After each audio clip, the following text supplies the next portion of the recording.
आइए भक्तजनों, आज हम सुनते हैं नाग पंचमी की पौराणिक कथा।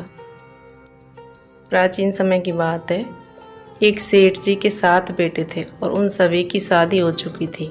सबसे छोटे बेटे की पत्नी बहुत ही संस्कारी और पढ़ी लिखी और नेक स्वभाव की थी, लेकिन उसका कोई भाई नहीं था।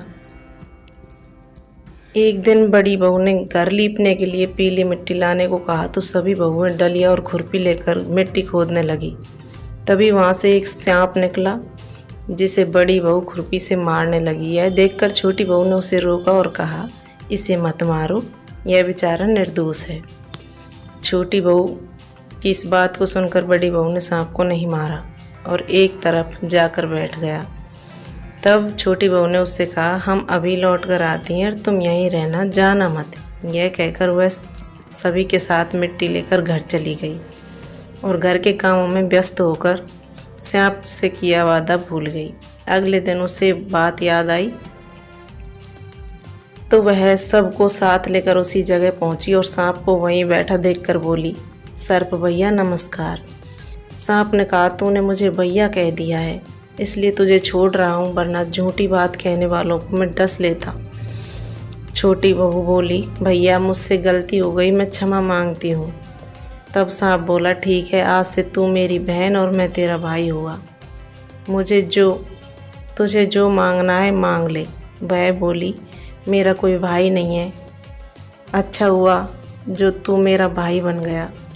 कुछ दिनों बाद वह सांप मनुष्य का रूप धारण कर उसके घर आया और बोला कि मेरी बहन को भेज दो। सब ने कहा कि इसका तो कोई भाई नहीं था। तो वह बोला, मैं दूर के रिश्ते में इसका भाई हूँ, बचपन में बाहर चला गया था। उसके विश्वास दिलाने पर घर के लोगों ने छोटी बहू को उसके साथ भेज दिया। रास्ते में उसने बताया, मैं वही सांप हूँ, इसलिए डरना मत और जहाँ चलने में मुश्किल हो वहाँ मेरी पूँछ पकड़ लेना। छोटी बहू ने वैसा ही किया। इस तरह वह उसके घर पहुँच गई। वहाँ की धन संपत्ति और ऐश्वर्य को देखकर वह हैरान रह गई। एक दिन सांप की माँ ने उससे कहा, मैं एक काम से बाहर जा रही हूँ, तुम अपने भाई को ठंडा दूध पिला देना। छोटी बहू को यह बात याद नहीं रही और गर्म दूध पिला दिया, जिससे सांप का मुंह बुरी तरह से जल गया। यह देखकर सांप की माँ बहुत क्रोधित हुई, लेकिन सांप के समझाने पर शांत हो गई। तब सांप ने कहा कि बहन को अब उसके घर भेज देना चाहिए। तब सांप और उसके पिता ने उसे ढेर सारा सोना चांदी जवाहरात कपड़े और गहने देकर उसके घर पहुंचा दिया। इतना सारा धन देखकर बड़ी बहू ने ईर्ष्या से कहा, भाई तो बड़ा धनवान है, तुम्हें तो उससे और भी धन लाना चाहिए। सांप ने यह बात सुनी तो सभी वस्तुएं सोने की लाकर दे दी। यह देखकर बड़ी बहू ने कहा, इन्हें झाड़ने के लिए झाड़ू भी सोने की होनी चाहिए। तब सांप ने सोने की झाड़ू भी लाकर रख दी। सांप ने छोटी बहू को हीरे मोतियों का एक बहुत अद्भुत हार दिया था। उसकी प्रशंसा उस देश की रानी ने सुनी और वह राजा से बोली, सेठ जी की छोटी बहू का हार यहाँ आना चाहिए।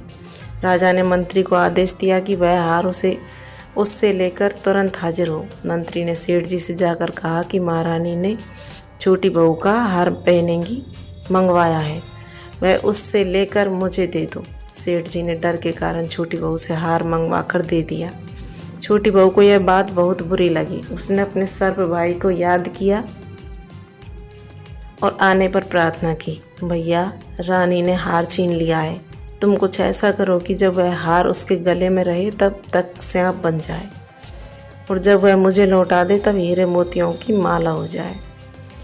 सांप ने ठीक वैसा ही किया। जैसे ही रानी ने हार पहना वैसे ही वह सर्प बन गया। यह देखकर रानी चीख पड़ी और रोने लगी। यह देखकर राजा ने सेठ जी के पास खबर भेजी कि छोटी बहू को तुरंत भेजो। सेठ जी डर गए कि राजा न जाने क्या करेगा। वे स्वयं छोटी बहू को साथ लेकर उपस्थित हुए। राजा ने छोटी बहू से पूछा, तूने क्या जादू किया है, मैं तुझे दंड दूंगा। छोटी बहू बोली, राजन मेरी दृष्टता क्षमा करें, यह हार ही ऐसा है कि मेरे गले में हीरे और मोतियों का रहता है और दूसरे के गले में सांप बन जाता है। यह सुनकर राजा ने वह सांप बना हार उसे देकर कहा, अभी पहन कर दिखाओ। छोटी बहू ने जैसे ही उसे पहना वैसे ही वह हीरे मोतियों का हो गया। यह देखकर राजा को उसकी बात पर विश्वास हो गया और उसने प्रसन्न होकर उसे बहुत सी मुद्राएं भी पुरस्कार में दी। छोटी बहू अपने हार और इन सब के साथ घर लौट आई। उसके धन को देखकर बड़ी बहू ने ईर्ष्या के कारण उसके पति को सिखाया कि छोटी बहू के पास कहीं से धन आया है। यह सुनकर उसके पति ने अपनी पत्नी को बुलाकर कहा, ठीक ठीक बता कि यह धन तुझे कौन देता है। तब वह सांप को याद करने लगी। उसी समय सांप ने प्रकट होकर कहा, यदि मेरी धर्म बहन के आचरण पर संदेह करेगा ना तो मैं तुझे खा लूँगा। यह सुनकर छोटी बहू का पति बहुत प्रसन्न हुआ और उसने सर्प देवता का बड़ा सत्कार किया। उसी दिन से नागपंचमी का त्यौहार मनाया जाता है और स्त्रियां सांप को भाई मानकर उसकी पूजा करती हैं।